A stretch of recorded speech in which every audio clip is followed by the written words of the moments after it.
Posible po yun, Lola. Mas madalas ko nang makikita ang anak na nakapatay sa'yo, mahal ko.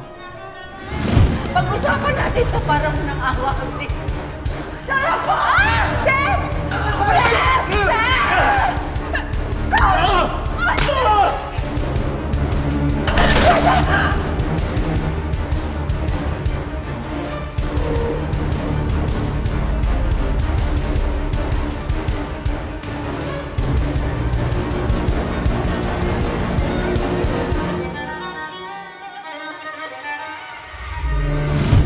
Pumayag na si Alex na tumulong sa paghihigante sa mga tera. Kapag napabagsak na namin ang pamilyang iyon, ang mag-amang De Los Santos naman ang isusunod ko.